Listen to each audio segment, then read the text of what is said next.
This was the treacherous crossing the Golden State Warriors had hoped to avoid. They were seeking safe passage from the dock of the regular season to the solid shore of a lengthy playoff series. Instead, on Tuesday night, the Warriors will step out onto a tightrope, a no-man's land known as the NBA Play-In Tournament, a do-or-die proposition. "We've got to make something of the chance that we have," said Mr. Glass Half Full, Stephen Curry. 3 times the Warriors have had a play-in chance, and 3 times they've blown it. However, they'll deny that fact if pushed. "The play-in games actually don't exist," Steve Kerr joked. "There's no record of them. The stats don't count. I don't remember anything about being in them." He's correct. What happens in a play-in game is statistically invisible. Good games or bad, like Klay Thompson's 0 for 10 last year, technically don't exist, at least not in the NBA record books for either the regular season or the playoffs. But in truth, the Warriors remember everything and are painfully aware that they've never had success in the play-in. In 2021, the first year of this format, the Warriors went to the Lakers and lost. Down to their last desperate chance, they came back to a very weird, still locked-down Chase Center and lost to Memphis in OT in front of just 7,500 fans. There was some thought that could be the end of things. Thompson was out with a torn Achilles. Curry was getting older. The team was in flux. No one could imagine the Warriors would win a 4th championship a little more than a year after Memphis bounced them. Last April, the Warriors went to Sacramento for another play-in game and fell on their face, humiliated by the Kings 118-94. That team had never recovered from Draymond Green's earlier suspensions. That was Thompson's last game as a Warrior. It felt like something was ending.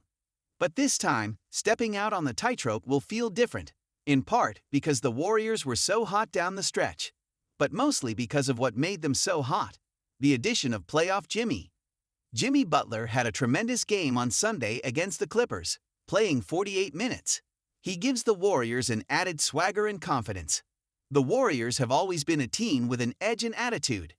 Green's hot spice balanced against Curry's cool fire, but Butler brings an entirely new dimension.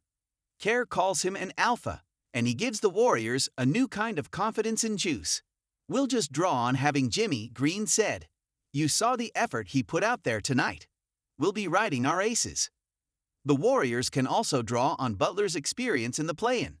He may have had the single greatest run since the format was invented. In 2023, his Miami Heat team made the play-in and lost the first game, but came back to win their second chance, the loser of the no. 7 versus no 8 game plays the winner of the no 9 versus no 10 game. From there, largely due to Butler's brilliance, the Heat advanced all the way to the NBA Finals before losing to Denver. "We joked that he went into the play-in packing for 2 months," Curry said. "We would love to have that opportunity. You need to win. We haven't had a good outcome. I remember each of them vividly, so just win." The Warriors have been hot down the stretch, 21-5 when Butler and Curry played together. But it was one of those 5 losses, last Wednesday at home against the Spurs, that doomed them to having to beat the other hottest team in the NBA to avoid the play-in fate. They couldn't do it. The Clippers out-rebounded the Warriors by 17, one of the key factors in a wildly entertaining game that featured 23 lead changes, but one that the Warriors lost 124-119 in overtime. The Warriors all said the same thing about the loss: be better at going after the loose balls. They were careless at times, as though they had all so many possessions to play with instead of a finite number that would decide their destiny. "The ball is gold," Kerr said. "The ball is everything." Sunday's outcome gave the Clippers the no 5 seed and a playoff date with the Nuggets. The Warriors became the no 7 seed and host Memphis on Tuesday. The Warriors beat the Grizzlies 2 weeks ago in Memphis, but it took a 52-point performance from Curry to do it. Sunday's outcome could have left the Warriors deflated, because they put so much emphasis on avoiding the play-in tightrope. But they're still playing, still technically alive. "You have to take the positives of where we were 2 months ago," Curry said. "That San Antonio game was a tough beat, but you got to wash it down the drain quick. So we're excited about it. Excited in large part because they have the player who knows how to cross the tightrope, not only to the safety of the first round, but to the magical land beyond. We're right where we want to be, Butler said. We've still got an opportunity. We control our own fate. We're gonna be just fine.